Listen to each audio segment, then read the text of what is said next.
Assalamualaikum warahmatullahi wabarakatuh. Mungkinkah kita mengenal Tuhan tanpa bimbingan para nabi dan para rasul? Pada hakikatnya, ketika Allah Subhanahu wa taala menciptakan manusia, maka pada dirinya ada disebut dengan fitrah. Fitrah insaniyah. Apa itu fitrah? Fitrah yang ditanamkan oleh Allah dalam diri manusia ya, sebelum dia lahir untuk mengenal Tuhannya. Jadi ketika seseorang lahir ya, sebenarnya sudah ada kecenderungan untuk mengenal Tuhan. Ini siapapun ya. Karena itu kita lihat orang-orang kafir Quraisy misalnya, walaupun mereka tidak pernah ketemu Rasulullah sebelumnya, tapi pada diri mereka ada keinginan-keinginan ya untuk beribadah, walaupun nanti tata caranya yang salah. Dalam Al-Quran Allah mengatakan, fitratullahi allati fataran nasa 'alaiha. Kata Allah ya, fitrah ya, yang telah diberikan oleh Allah manusia di atasnya. Jadi setiap manusia ada fitrah untuk mengenal Tuhannya, untuk mengenal wujudu al-khaliq ya, keberadaan Allah Subhanahu wa taala sang pencipta. Am khuliqu min ghairi syai'in am humul khaliqun. Kata Allah dalam surat At-Tur ya, apakah mereka diciptakan tanpa sesuatu ataukah mereka yang menciptakan diri mereka sendiri? Suatu pertanyaan yang tidak perlu dijawab, karena pada dasarnya manusia yakin bahwa di dunia ini dia tidak muncul sendirian, tapi ada yang menciptakan, dan itulah fitrah yang ditanam oleh Allah SWT dalam diri manusia. Dalam hadis yang sangat populer ya,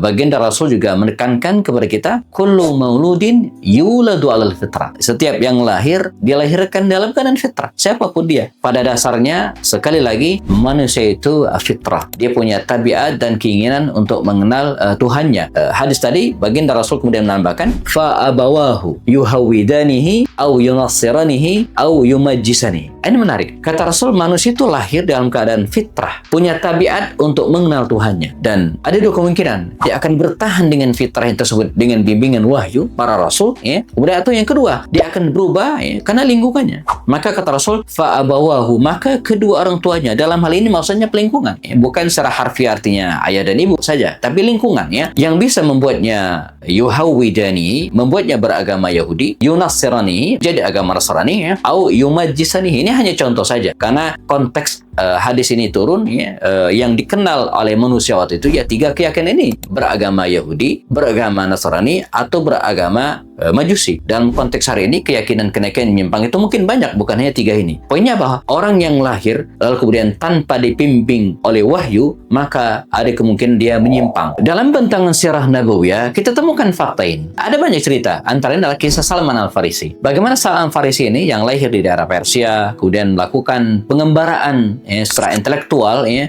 sempat ke daerah Irak hari ini, kemudian ke daerah Syam, dan kemudian bahkan ada mengatakan daerah Turki hari ini ya, dan kemudian dia berada di Madinah. Semua itu dilakukan untuk mencari Tuhan ya, mencari kebenaran ya. Tapi apakah berhasil? Kan tidak. Sampai kemudian dia betul-betul bertemu dengan baginda Rasul dan menemukan kebenaran itu. Kisah yang lain juga kita temukan pada sosok misalnya Zaid bin Amr. Ketika berada di Makkah, dia yakin betul bahwa Nabi akhir zaman itu akan muncul. Dia butuh Nabi. Karena itu dia melanglang buana sampai ke Syam. Walaupun pada akhirnya ketika kembali dari Syam, dia tidak sempat ketemu Nabi. Ya, karena keburu meninggal dunia, dirampok pada waktu itu. Dan dia sempat berharap, ya Allah katanya, kalaupun saya tidak bertemu dengan Nabi akhir zaman itu, maka jadikanlah putraku yang menjadi pendukung setianya. Dan Allah mentakdirkan akhirnya putranya Sa'id bin Zaid, seorang di antara sahabat Nabi yang dijamin surga itu, yang menjadi pendukung secara Rasulullah. Nah, disinilah bahwa kita perlu Rasul. Perlu Rasul untuk apa? Yang tadinya kita mengenal Tuhan sebagai pencipta, atas hidayat Rasul, atas petunjuk Rasul, maka kita akan mengenal pencipta. Ma'rifatu al-khaliq. Nah, jadi rumusnya, manusia diciptakan secara fitrah, dan dengan fitrahnya itu dia mengenal wujudul khaliq, bahwa pencipta itu ada. Dengan hidayat Rasul,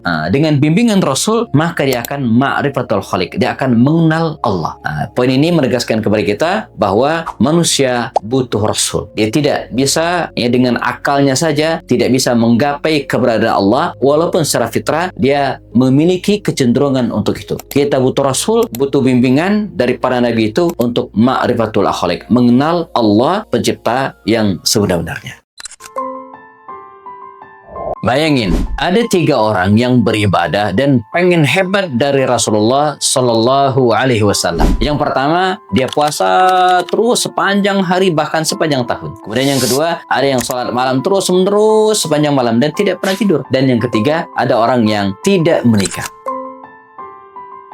Assalamualaikum warahmatullahi wabarakatuh. Walaupun manusia dengan fitrahnya bisa menjangkau kebenaran Tuhan, tapi secerdas-cerdas seseorang, walaupun dia bisa mengenal Tuhannya, dia tidak bisa beribadah. Dia butuh bimbingan para rasul. Inilah tujuan kita, mengapa kita memerlukan Rasulullah. Ibadatul Khaliq, untuk menyembah Sang Pencipta. Dan ini perintah Allah SWT. Dalam Al-Quran Allah mengatakan, Ya ayuhan nasu u'budu rabbakumul ladzi khalaqakum walladzina min qablikum la'allakum tattaqun. Kata Allah, ya ayuhan nas, bahkan ayat ini seruan kepada manusia. Jadi bukan hanya kepada orang Islam, bukan kaum muslimin. Ya ayuhan nas, wahai manusia, kata Allah, sembahlah Allah yang telah menciptakan kalian dan orang-orang sebelum kalian, la'allakum tattaqun, agar menjadi orang yang bertakwa. Jadi kita diperintahkan Allah untuk menyembahnya. Nah, bagaimana cara menyembahnya? Tidak mungkin bisa kreasi sendiri. Dan sebenarnya keinginan untuk menyembah Tuhan ini bagian dari fitrah juga. Karena itu kita lihat orang-orang kafir Quraisy dulu, karena belum mengenal Allah untuk zat yang disembah, mereka hanya mengenal Tuhan sebagai pencipta saja. Buktinya apa? Mereka menyembah berhala. Artinya ada kecenderungan untuk berdoa, untuk ibadah. Maaf, seburuk-buruknya akhlak seseorang, dan mungkin dia tidak punya agama sama sekali, ketika dia berada di kondisi yang sangat kritis, misalnya di atas pesawat yang sedang oleng, atau di atas kendaraan yang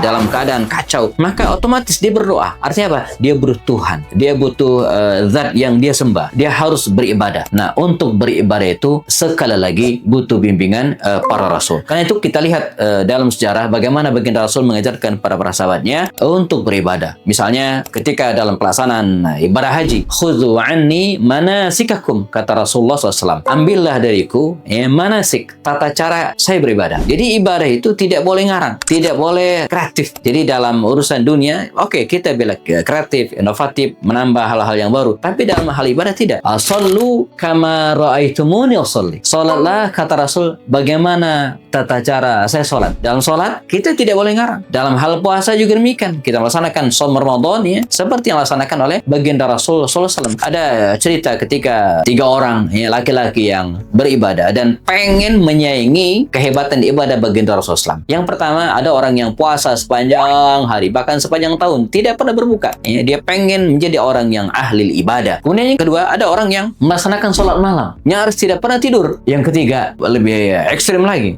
dia tidak menikah karena khawatir menyibukkan dirinya dari ibadah kepada Allah SWT. Namun, apakah mereka dipuji oleh Rasulullah SAW? Ternyata tidak. Bahkan dalam akhir hadisnya, Nabi mengatakan dalam bahasa gaulnya, saya ini adalah orang yang paling bertakwa, tapi saya puasa dan saya juga berbuka. Bahkan kita dilarang shaumud dahri, berpuasa sepanjang tahun tidak pernah berbuka, nggak boleh. Kita dilarang shaumu wisol, puasa yang nyambung, siang malam puasa terus, tidak dibolehkan. Saya ini, kata Rasul, orang yang paling taat ibadah, tetapi saya juga sholat malam dan juga tidur. Bahkan kita ingat kisah Salman Al-Farisi radhiyallahu anhu dengan sahabatnya Abu Darda yang saat itu bersama dengan istrinya yang berada di rumah. Abu Darda ini meninggalkan istrinya, beribadah sepanjang malam, dan diingatkan oleh Salman Al-Farisi bahwa istrinya punya hak, mata punya hak, tubuh punya hak. Dan ketika dilaporkan kepada baginda Rasul SAW, Rasulullah memuji Salman Al-Farisi. Demikianlah kita menjaga keseimbangan. Dan saya juga menikah, kata Rasul. Dilanjutkan oleh Nabi dalam hadisnya, faman raghiba an sunnati falaysa minni. Barang siapa yang enggan dengan sunnahku, maka dia bukan golonganku. Urgensi berikutnya, mengapa kita butuh Rasul? Ibadah al-Khaliq, untuk menyembah Tuhan, menyembah Allah SWT.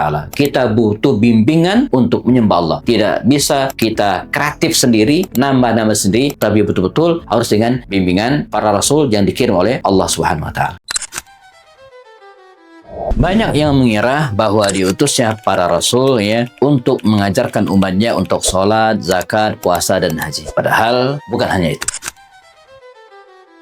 Assalamualaikum warahmatullahi wabarakatuh. Kebutuhan kita akan Rasul diantara adalah untuk mengajarkan kepada kita agar bisa menyembah Allah, menyembah Tuhan. Kalau kita lihat sejarah, sesungguhnya diantara tujuan di atasnya para Rasul itu agar kita mendapatkan al-haya al-munawwamah, hidup yang lebih teratur. Ya, Rasulullah SAW diutus ke muka bumi ini sekali lagi bukan hanya untuk mendidik kita bagaimana menyembah Allah yang benar, tapi sebagai teladan. Laqad kana lakum lakum fi Rasulillahi uswatun hasanah. Sungguh ya, bagi kalian dalam diri Nabi itu terdapat uswah. Kalimat uswah ini itu bukan hanya uswah fil ibadah mahdhah, ya, bukan hanya ibadah untuk urusan-urusan seperti sholat, zakat, puasa dan haji. Bukan, tapi li jami'i syu'uni al-haya, ya, untuk semua kehidupan kita, agar risalah Rasul ini menjadi minhajul haya, menjadi pedoman dalam kehidupan kita. Kan itu kita lihat ketika Rasul SAW hijrah misalnya dari Makkah ke Madinah. Di Madinah, Nabi tidak hanya mengajarkan bagaimana sholat berjamaah yang benar, bagaimana membimbing mereka berangkat dari Madinah menuju ke Mekah untuk melaksanakan umrah, melaksanakan haji, bagaimana mengolah zakat. Bukan hanya itu, tapi kita lihat Rasulullah misalnya membangun pasar, bagaimana berbisnis yang benar, bagaimana melakukan negosiasi yang benar. Ada pasar yang terkenal di Madinah namanya Suqul Manakha. Inilah pasar yang dibuat oleh Rasul. Kapan Nabi bikinnya? Di awal-awal tahun Hijriah. Nabi mengajarkan kepada mereka bagaimana berbisnis yang benar. Man ghasyana falaysa minna. Barang siapa yang menipu maka bukan dari golongan kita. Kemudian Nabi juga membuat apa? Piagam Madinah misalnya, sebuah aturan menyeluruh, ya, yang bukan hanya mengikat kaum muslimin tapi juga seluruh penduduk Makkah waktu itu, termasuk orang-orang Yahudi. Bahkan bisa disebut ya Mitsaqul Madinah, bisa disebut sebagai peraturan undang-undang pertama yang dicatat sejarah dan lengkap sampai sekarang. Dia bukan hanya mengatur urusan kaum muslimin tapi juga mengatur urusan seluruh penduduk Madinah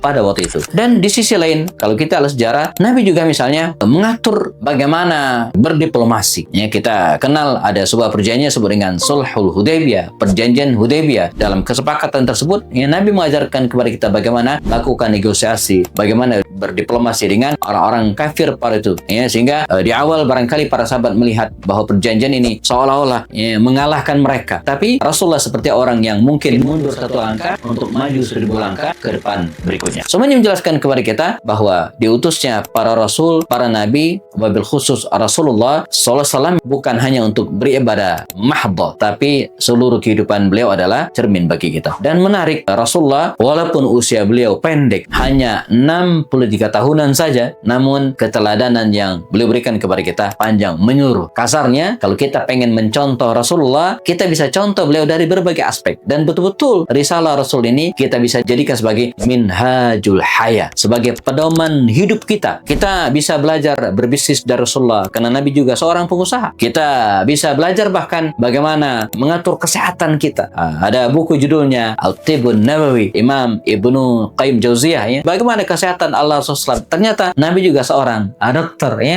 Nabi juga seorang panglima perang. Ada serial peperangan yang terjadi di masa baginda Rasul SAW, ya. Kemenangan-kemenangan tersebut bukan hanya doa menang, tidak. Ada strategi-strategi yang beliau laksanakan, ya. Kita juga belajar misalnya bagaimana mengatur keluarga. Sekarang banyak tema-tema digadang, misalnya parenting nabawiyah, ya. Bagaimana mendidik keluarga, bagaimana mendidik anak, semua ada contoh dari Rasulullah. Jadi sekali lagi kehadiran Rasul, ya, kehadiran para nabi bukan hanya ngajarin sholat, zakat, puasa, tapi apa? Agar hidup kita menjadi al-haya al-munazzamah, ya, kehidupan kita menjadi lebih teratur, dan Islam, risalah Rasulullah bisa menjadi minhaju al-haya.